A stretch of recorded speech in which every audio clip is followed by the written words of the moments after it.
शहर के आखिरी सिरे पर एक इलाका था जहां कोई जाना पसंद नहीं करता था। वहां पक्की सड़क खत्म हो जाती थी और मिट्टी के रास्ते शुरू हो जाते थे। उसी जगह एक बस्ती बसी हुई थी जिसे सब लोग चोरों की बस्ती कहते थे। नाम सुनते ही लोगों के दिल कांप जाते थे। कहा जाता था कि वहां जाने वाला हर शख्स या तो लुट जाता है या फिर कभी वापस नहीं आता। असल में उस बस्ती के बारे में तरह तरह की बातें मशहूर थीं। कोई कहता वहां हर आदमी चोर है, कोई कहता वहां इंसानियत मर चुकी है, मगर सच्चाई क्या थी ये किसी को नहीं पता था। उसी शहर के एक गरीब मोहल्ले में एक नौजवान रहता था। उसका नाम नुमान था। वो बहुत अमीर नहीं था, मगर उसका दिल साफ था। बचपन में उसके वालिद का इंतकाल हो गया था। उसकी मां ने लोगों के घरों में काम करके उसे पाला। नुमान दिन में एक छोटी सी दुकान पर मजदूरी करता और रात को अपनी मां के पास बैठा रहता। मां ही उसकी पूरी दुनिया थी। एक रात अचानक उसकी मां की तबीयत बहुत ज्यादा बिगड़ गई। तेज बुखार, सांस लेने में तकलीफ और बदन में कमजोरी। मोहल्ले के हकीम को बुलाया गया। उसने नब्ज देखी और कहा कि दवा तो मिल जाएगी, मगर बहुत महंगी होगी। वो दवा शहर के सबसे बड़े ताजिर के पास थी। नुमान ने जब कीमत सुनी तो उसके हाथ पांव ठंडे पड़ गए। उसके पास इतने पैसे नहीं थे। घर में खामोशी छा गई। मां की सांसें धीमी होती जा रही थीं और नुमान की आंखों के सामने अंधेरा फैल रहा था। वो सारी रात जागता रहा। कभी सोचता किसी से कर्ज मांग ले, कभी लगता कहीं दूर जाकर काम ढूंढ ले, मगर वक्त बहुत कम था। तभी उसके जहन में एक नाम आया, चोरों की बस्ती। उसका दिल जोर से धड़कने लगा। वो जगह जहां शरीफ लोग जाने से डरते थे। मगर मां की हालत देखकर उसने डर को पीछे छोड़ दिया। उसने तय कर लिया कि जो भी हो वो वहां जाएगा। आधी रात के बाद वो घर से निकल पड़ा। सन्नाटा था, सड़कें खाली थीं। जब वो बस्ती के करीब पहुंचा तो माहौल बदल गया। हवा में अजीब सी खामोशी थी, जैसे कोई उसे देख रहा हो। अचानक अंधेरे से आवाज आई, रुक जाओ। नुमान ठिठक गया। फिर कई साए सामने आ गए। किसी के हाथ में छुरी थी, किसी के पास डंडा। उन्होंने उसे चारों तरफ से घेर लिया। पूछा गया, कौन हो और यहां क्यों आए हो? नुमान ने डरते हुए मगर सच्चाई के साथ कहा कि वो चोरी करने नहीं आया। उसकी मां बहुत बीमार है और उसे दवा चाहिए। कुछ पल तक सब खामोश रहे। फिर एक बूढ़ा आदमी आगे आया। उसकी आंखों में सख्ती थी, मगर चेहरे पर अजीब सी उदासी। वही उस बस्ती का सरदार था जिसे लोग साया सरदार कहते थे। उसने नुमान को ध्यान से देखा और कहा कि अगर वो झूठ बोल रहा हुआ तो अंजाम बुरा होगा। नुमान ने सिर झुकाकर कहा कि वो सच बोल रहा है। सरदार ने इशारा किया और उसे बस्ती के अंदर ले जाया गया। नुमान जो देख रहा था वो उसकी सोच से बिल्कुल अलग था। वहां झोपड़ियां थीं, मगर बच्चों की हंसी भी थी। औरतें खाना बना रही थीं। कुछ आदमी चुपचाप बैठे हुए थे। ये जगह दरिंदों की नहीं लग रही थी।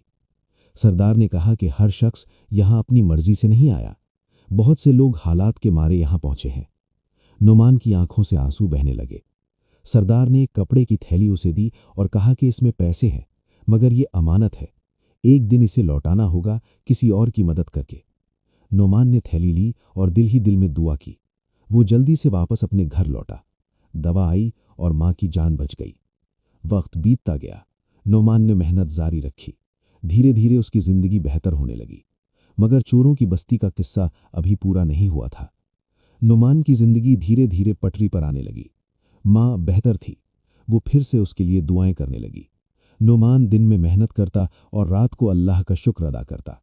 मगर उसके दिल के किसी कोने में चोरों की बस्ती और साया सरदार की बात हर वक्त मौजूद रहती थी।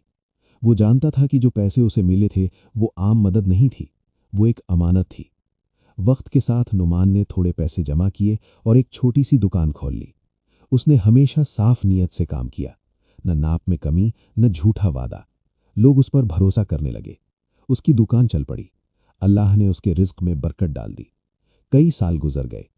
एक दिन शहर में अजीब सी खबर फैल गई। कहा जा रहा था कि चोरों की बस्ती में कुछ बदल रहा है। वहां चोरी कम हो गई है। रातों की दहशत घटने लगी है। कुछ लोग कहने लगे कि बस्ती का सरदार बीमार है। नुमान का दिल बेचैन हो उठा। उसी रात उसने फैसला किया कि अब अमानत लौटाने का वक्त आ गया है। वो कुछ पैसे, कपड़े और खाने का सामान लेकर चोरों की बस्ती की तरफ चल पड़ा। इस बार उसे डर नहीं लग रहा था।